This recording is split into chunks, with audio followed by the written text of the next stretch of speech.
नमस्कार, मैं हूं अनीश कुमार सिंह और आप सभी देख रहे हैं इंडिया न्यूज़ लाइव। दिल्ली से एक बड़ी खबर आई है। एलजी वीके सक्सेना ने एक ऐसा ऑर्डर पास किया है जिसमें अब दिल्ली पुलिस के अधिकारियों को कोर्ट में फिजिकली जाने की ज़रूरत नहीं होगी। वो अपने पुलिस स्टेशन से ही वीडियो कॉन्फ्रेंसिंग के जरिए गवाही दे पाएंगे। पर सवाल ये है कि ये कदम एक जुडिशल रिफॉर्म है या न्याय प्रक्रिया पर एक बड़ा प्रश्न। आइए इस मुद्दे को गहराई से समझते हैं। सबसे पहले समझते हैं कि इस ऑर्डर को पास करने की ज़रूरत क्या पड़ी। दिल्ली पुलिस के अधिकारी रोजाना अनेक केसेस में कोर्ट में गवाही देते हैं। पहले उन्हें हर छोटी बड़ी हियरिंग के लिए फिजिकली कोर्ट पहुंचना पड़ता था। सोचिए, एक ऑफिसर जो अपने एरिया की पुलिसिंग देख रहा है, उसे आधा दिन कोर्ट के सीट पर बैठ के वेट करना पड़ता था। दूसरी तरफ दिल्ली की अदालतों में बैकलॉग का बुरा हाल है। नवंबर 2024 तक दिल्ली के लोअर कोर्ट में लगभग 12 लाख से ज़्यादा क्रिमिनल केसेस पेंडिंग थे और जनवरी 2025 तक ये बैकलॉग 14 लाख केसेस तक पहुंच गया है। उनमें से 20% केसेस 5 साल से ज़्यादा पुराने हैं और 2% केसेस 10 साल से अटके हुए हैं। वैसे वीडियो टेस्टिमोनियल का ये कंसेप्ट बिल्कुल नया नहीं है। 2003 में सुप्रीम कोर्ट ने प्रफुल्ल बी देसाई केस में पहली बार कहा था कि वीडियो कॉन्फ्रेंसिंग के जरिए एविडेंस रिकॉर्ड करना भी कानूनी तौर पर वैलिड है। लेकिन तब ये सिर्फ एक जुडिशियल प्रेसिडेंट था, क्लियर लॉ नहीं था। अब नए भारतीय नागरिक सुरक्षा संहिता और भारतीय साक्ष्य अधिनियम में इस प्रतिक्रिया को स्टैट्यूटरी कवर दे दिया है। मतलब अब इस डिजिटल सिस्टम के लिए कानूनी सपोर्ट अवेलेबल है। सीनियर एडवोकेट रोबेका जोन ने एलजी के इस ऑर्डर का विरोध करते हुए कहा कि इसमें कानूनी एंगल और जुडिशियल प्रोसेस में इंटरवेंशंस के कई मुद्दे हैं। एलजी का ये फैसला एक क्लियर लीगल बेस पर खड़ा है। बीएनएसएस के सेक्शन 265 कहता है कि प्रोसिक्यूशन विटनेस का एग्जामिनेशन ऑडियो और वीडियो इलेक्ट्रॉनिक मीन्स से हो सकता है, लेकिन सिर्फ उन डेजिग्नेटेड जगहों पर जो स्टेट गवर्नमेंट नोटिफाई करे। इसी तरह सेक्शन 266 ये सुविधा डिफेंस विटनेस के लिए भी देता है। और सबसे इम्पॉर्टेंट सेक्शन 308 ये गारंटी करता है कि एविडेंस एक्यूज की प्रेजेंस में ही रिकॉर्ड होना चाहिए, चाहे वो फिजिकल हो या वीडियो के जरिए। इसी पावर का इस्तेमाल करके एलजी ने 13 अगस्त को नोटिफिकेशन जारी किया, जहां हर पुलिस स्टेशन को एक designated video conferencing centre declare किया गया है। यहाँ सिक्योर इंटरनेट, कैमरा, माइक और डेडिकेटेड रूम का अरेंजमेंट होगा ताकि कोर्ट और पुलिस स्टेशन के बीच टेस्टिमनी का एक क्लियर और रिलायबल लिंक बन सके। इस नोटिफिकेशन के बाद सिर्फ कुछ सिलेक्टेड स्टेशंस नहीं बल्कि पूरा दिल्ली पुलिस नेटवर्क इस नए सिस्टम का हिस्सा बन गया है। 179 territorial station, 8 railway unit, 16 metro unit, 15 cyber unit और स्पेशल सेल जैसे economic offences wing, crime against women wing, vigilance wing और आईजीआई यूनिट सब कवर हैं। सबको डेजिग्नेटेड प्लेस डिक्लेयर कर दिया गया है। इस नए सिस्टम के आने से कुछ बड़े फायदे हैं। टाइम और रिसोर्सेज का सेविंग होगा। पुलिस को रोज रोज कोर्ट जाने की ज़रूरत नहीं पड़ेगी। पुलिसिंग ड्यूटीज डिस्टर्ब नहीं होगा ज़्यादातर। कोर्ट केसेस में बैकलॉग कम होंगे, विटनेस इजीली अवेलेबल होंगे, हियरिंग डिले नहीं होगा और केसेस फास्ट ट्रैक पर चलेंगे। कॉस्ट इफेक्टिवनेस भी है, गवर्नमेंट का खर्चा भी बचेगा, ना एक्स्ट्रा ट्रैवल ना एक्स्ट्रा सिक्योरिटी का अरेंजमेंट। और सबसे बड़ा डिजिटल मॉडर्नाइजेशन जुडिशरी को डिजिटल इंडिया के विजन के साथ अलाइन करेगा। दिल्ली का ये मॉडल देश भर के लिए एक एग्जाम्पल बन सकता है। अब बात करते हैं इस नए सिस्टम के चुनौती और सबसे बड़े सवालों की। यही वो हिस्सा है जो इस फैसले को सबसे ज़्यादा कंट्रोवर्शियल बना रहा है। कई लॉयर्स और बार एसोसिएशन का कहना है कि पुलिस स्टेशन से वर्चुअल टेस्टिमनी देना ट्रांसपेरेंसी को कमज़ोर करेगा। जब विटनेस कोर्ट के सामने होते हैं तो जज और डिफेंस दोनों उनका चेहरा, उनकी बॉडी लैंग्वेज, उनकी बातों का प्रभाव डायरेक्टली देख पाते हैं। वर्चुअल सिस्टम में ये क्लैरिटी ख़त्म हो जाता है जो अक्यूज्ड के राइट को इफ़ेक्ट कर सकता है। लॉयर्स का ये भी मानना है कि पुलिस स्टेशन के अंदर टेस्टिमनी होने से एविडेंस का मैनिपुलेशन का खतरा बढ़ सकता है। सीनियर ऑफिसर्स के प्रेजेंस में या प्रेशर में जूनियर ऑफिसर्स की बात सचमुच में उनकी अपनी है या नहीं है, इस पर सवाल उठ रहा है। बार एसोसिएशन का कहना ये भी है कि ये ट्रेडिशनल कोर्टरूम प्रोसेस को अंडरमाइन करता है।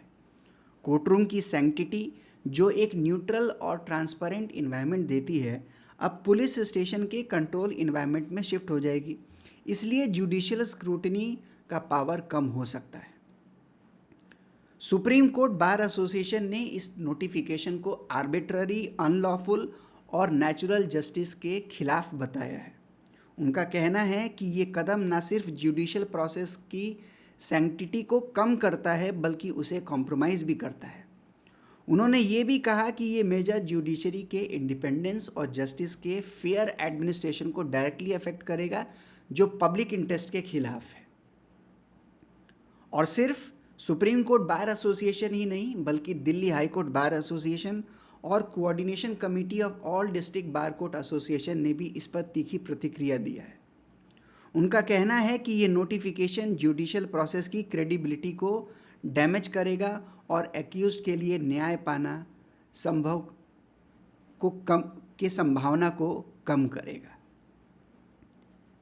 इतनी तीखी प्रतिक्रिया के बाद ये भी उम्मीद है कि ये नोटिफिकेशन हाई कोर्ट या सुप्रीम कोर्ट में चैलेंज किया जा सकता है, और अगर ये हुआ तो इस सिस्टम के फ्यूचर पर भी बड़े प्रश्न चिन्ह लग सकते हैं।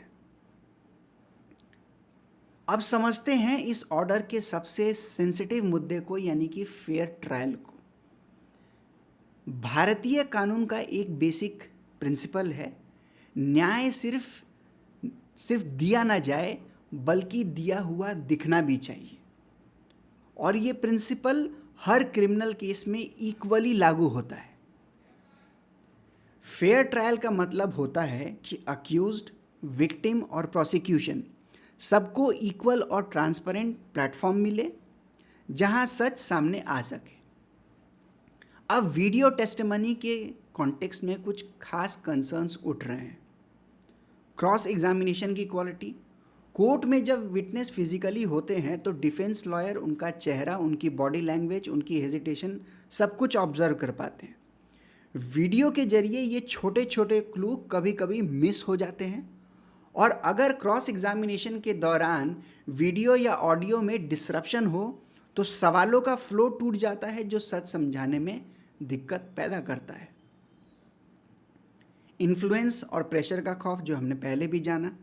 पुलिस स्टेशन से गवाही देते वक्त ये भी कंसर्न है कि जूनियर ऑफिसर्स अपने सीनियर के अंडर प्रेशर में तो नहीं बोल रहे। कोर्ट में फिजिकली प्रेजेंट विटनेस को कंपैरेटिवली ज़्यादा इंडिपेंडेंट माना जाता है क्योंकि वहाँ एक न्यूट्रल इन्वायरमेंट होता है। तो ये इंश्योर करना होगा कि वीडियो टेस्टिमनी के दौरान कोई भी अनड्यू इन्फ्लुएंस ना हो। ट्रांसपेरेंसी और रिकॉर्ड कीपिंग भी एक मुद्दा है। फेयर ट्रायल का एक हिस्सा है कि हर एविडेंस का क्लियर रिकॉर्ड हो। अगर किसी टेस्टिमनी के वक्त टेक्निकल ग्लिच आता है या वीडियो क्लियर नहीं होता तो उस टेस्टिमनी की वैलिडिटी पर भी सवाल उठ सकते हैं। इसलिए हर हियरिंग का सिक्योर डिजिटल रिकॉर्डिंग जरूरी है जो फ्यूचर रेफरेंस और अपील में काम आ सके। इसके साथ साथ इसके कॉन्स्टिट्यूशनल और लीगल एंगल भी है। आर्टिकल 21 के तहत हर सिटीजन को लाइफ और पर्सनल लिबर्टी के साथ फेयर प्रोसीजर का राइट दिया गया है। अगर किसी अक्यूज्ड को लगता है कि वीडियो टेस्टिमनी के चलते उनका केस वीक हो रहा है तो वो इस प्रोविज़न को चैलेंज भी कर सकते हैं। इसलिए इस नए सिस्टम के लिए क्लियर गाइडलाइन और सेफगार्ड तय करना बहुत ज़्यादा ज़रूरी है। अगर हम डेवलप कंट्रीज़ के एग्जाम्पल लें, जैसे यूएस, यूके या ऑस्ट्रेलिया, वहाँ वीडियो टेस्टिमनी कॉमन है, लेकिन उन्होंने वहाँ पर स्ट्रिक्ट रूल्स बनाए हैं, जैसे neutral monitoring authorities, backup connectivity system, secure digital recording और विटनेस प्रोटेक्शन प्रोटोकॉल। ये सब चीज़ें इंश्योर करती हैं कि डिजिटल टेस्टिमनी होने के बाद भी ट्रायल का फेयरनेस कॉम्प्रोमाइज़ ना हो। हर नए सिस्टम के साथ चैलेंजेस आते हैं, लेकिन हमें ये भी समझना होगा कि टेक्नोलॉजी के इस्तेमाल से काम की इफ़िशेंसी बढ़ सकती है। दिल्ली के पुलिस ऑफिशियल्स का मानना है कि इससे पुलिसिंग ड्यूटीज़ में डिसरप्शन कम होंगे और कोर्ट्स का बैकलॉग थोड़ा सा कम हो सकता है। लेकिन ये भी उतना ही ज़रूरी है कि जस्टिस के प्रिंसिपल्स और ट्रांसपेरेंसी कॉम्प्रोमाइज़ ना हो। एक्सपर्ट्स का मानना है कि अगर पुलिस स्टेशन को डेजिग्नेटेड प्लेसेस बनाया जा रहा है तो उनमें सीसीटीवी कैमरा का कवरेज, लाइव मॉनिटरिंग और स्ट्रिक्ट प्रोसीजरल सेफगार्ड होने चाहिए ताकि मिसयूज़ के चांसेस ना के बराबर रहें। सबसे इम्पॉर्टेंट बात यह है कि क्रिमिनल प्रोसीजर में ऐसे बड़े बदलाव तभी किए जाने चाहिए जब बार, जुडिशरी और बाकी स्टेक होल्डर्स के साथ एक कोलैबोरेटिव डिस्कशन हो। इसलिए हमें एक ऐसा फ्रेमवर्क बनाना पड़ेगा जो इफ़िशियंसी और फेयरनेस दोनों को बैलेंस करे। देखिए, कानून का मकसद सिर्फ तेज़ी से फैसला लेना नहीं, बल्कि इंसाफ की एक ऐसी प्रक्रिया देना है जो हर किसी के लिए फेयर हो। दिल्ली पुलिस के लिए ये नया सिस्टम इफ़िशियंसी ला सकता है, लेकिन सवाल ये है, क्या ये इंसाफ की ट्रांसपेरेंसी को भी उतना ही मजबूत बनाएगा? आपको क्या लगता है? ये फैसला नए दौर की शुरुआत है या न्याय के रास्ते में एक नई परेशानी? अपने विचार कमेंट्स में ज़रूर बताइए। और हाँ, अगर आपको ये एनालिसिस पसंद आया हो तो वीडियो को लाइक करें, शेयर करें और चैनल को सब्सक्राइब करना ना भूलें, क्योंकि हम यहीं लाते हैं देश के सबसे बड़े फैसलों का सच बिना किसी फिल्टर के। धन्यवाद। जय हिंद।